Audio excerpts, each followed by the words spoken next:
There is so much conflicting knowledge and advice on the web on what the best approach is for pricing a new startup or digital product. Today, we're gonna give you the 4 crucial questions that you need to ask to help determine the perfect pricing strategy for your startup or side project when you're just getting started. We're gonna pull in an expert who is employee number 6 at a startup valued at over $360 million to learn from his experience. And we'll use all this feedback and these tactics to advise an early stage founder who's facing this exact problem for his upcoming product launch. If you're an indie hacker, founder, or working at an early stage startup, make sure to watch this video till the very end. It very well could be the difference between ending up like this. Here, watch this, here we go. Oh my gosh. Oh. There's a baby attached to him. Or like this. Uh-oh. What? Oh, no. Oh, yeah. Forget about the $90 fries.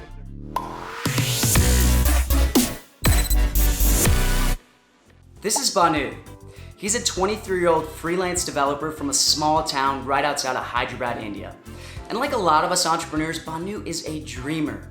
But he doesn't want to build the next Facebook or Google. All he wants to do is build a path towards his own creative and financial freedom by creating something from nothing that solves a real problem for real people. Now, Banu is an avid tech blogger and a lover of the productivity tool Notion. And one day, he realized that he was wasting a lot of time transcribing his blog posts from Notion to his CMS publishing platform. And that is exactly when he decided to build MDX.One, an easy-to-use plugin that allows you to publish your blog from directly within Notion in less than 2 minutes. Now, Banu has spent the last couple of months building this thing, and it is finally at the point where he is ready to launch it to the world. But he has one last big problem to solve. At launch, should he make this thing free? Should he price based on competitors? Should he go freemium? What is the best approach that will ultimately get him closer towards his dream? Lucky for Banu, we're here to help.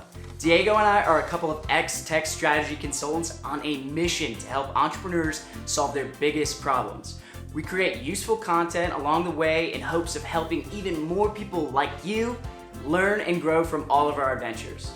If you're new to the channel and like this kind of content, it would be huge if you could show your support by tossing the video a like and subscribing to our channel.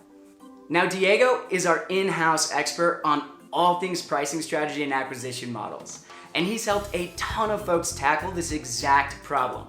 But we wanted to enlist the help of an expert entrepreneur who's literally been there and done all of this before. Learning is more important than getting the pricing right. This is Matt Belotti. He was the 6th employee to join the company Drift, one of the biggest players in the conversational marketing and sales space. Now, Matt joined Drift back in 2015 when they were at 0 customers and $0 in revenue. Now, what Matt just said is very important for the early days of launching any new product or service. It's true for Banu's situation, and it's true for yours. So let's rewind that last clip and listen closely. Learning is more important than getting the pricing right. Don't get so caught up in the perfect price that you're gonna grow your company on, right? Pick something, start somewhere, learn from it, and you could change it in a week, right? You could change it in a month. But the opportunity to learn in that early stage is the most critical thing that you can get out of that early product launch. Now, I promised you 4 crucial questions that you should use to make sure your go-to-market strategy and user acquisition models are optimized to acquire the users you need in order to learn. And those 4 questions came from the MOAT framework. The first question is, how big is your market and how is your competitors positioned? That's the M. The O stands for ocean. So the second question is your market a red ocean or a blue ocean? And Diego, what is the difference between a red ocean and a blue ocean? Yeah. Your market is a red ocean if it's highly competitive, established, and has a large incumbents. Your market is a blue ocean if you're creating a brand new market entirely. I wanted to ask Matt about this with regards to Drift so we could compare how they approach the M and the O to how Banu should with MDX.One. Here's what Matt had to say. Yeah, so when we initially launched, there were tons of other people in the chat widget space. There weren't a lot of people in the chat for sales and chat for marketing space. And the competition that it did exist in the chat for sales, chat for marketing space did not have any movement in the chatbot direction. We had a couple competitors that were very actively, chatbots are not the future of it. Like, they're not ready yet. They're not ready for prime time. And so we saw that as an opportunity to say, all right, well, others zig, we can zag. And we saw it as an opportunity to differentiate ourselves. So Diego, Drift's situation, would you say it was a big market? Yeah, as Matt said, the chat widget market was huge and had a ton of incumbent competition building in a variety of different areas of the market. The important takeaway from Matt's experience at Drift is that they targeted a niche of a market they felt was particularly underserved by the competition. Pre-launch and before significant traction, it's important to target small niches of major markets because they're easier to dominate. Banu's building a widget that sits on top of Notion, so his market is limited to Notion's user base, which from an addressable market perspective is small with only 4 million users as of last year. The positive part is that Banu's competing in a niche of the overall blogging and tools and CMS market, but as we'll discuss in a second, he has to be aware that there will be far fewer customers available than there were with Drift.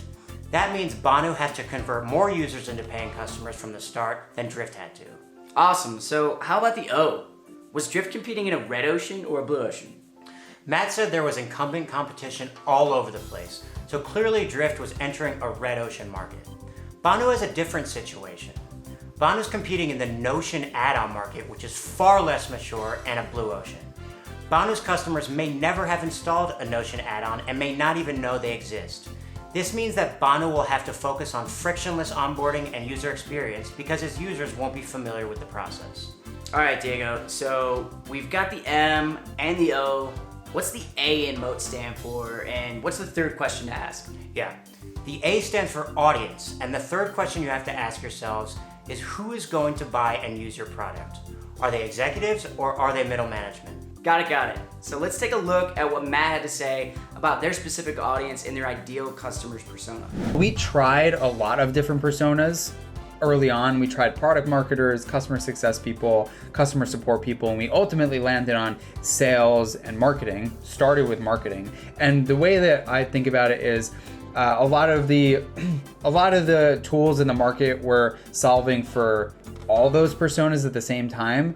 And we took the view that we can be the best at solving for one or two of these specific personas. What I really liked about how Matt and the team at Drift thought about their ideal audience was that they defined their personas by job function.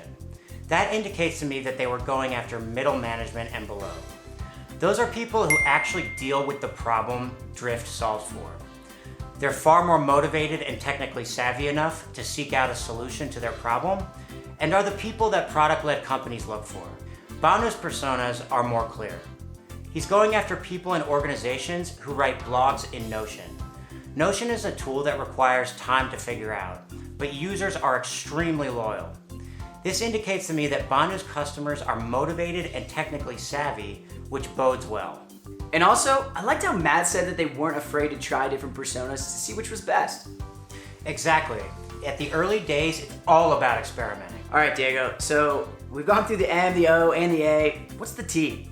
The T stands for time to value, which is basically the time it takes for a new user to start using your tool and get the first big aha moment where they really realize the value of the tool. All right, so if you've watched any of our previous videos, you know that I love TTV. So I had to ask Matt how they're gonna handle onboarding, getting new users up and running fast. It was whatever we could do to get somebody started. It was a lot of my time and effort just hopping on a phone call with somebody and, doing whatever we needed to get done to get somebody to start using it was kind of the mode of operation. I love that. Drift from day one knew that they wanted to be self-service, but in those early days, the founders were running around, jumping on calls, and helping new users get started to see the product in action. And that is exactly what Banu's gonna have to do in the early days. It really applies to any new product or service. You're not gonna be self-service from day one. If I'm Banu, I'm staying active in all of the Notion communities and jumping on Zoom calls with anybody that's interested in MDX.One. All right, so big thank you to Matt for sharing his story and some advice. He's a super great guy. He also actually has a podcast focused on startups and all things growth. It's called Grow with Matt Belotti, and I would definitely recommend checking it out. Yeah, I second that.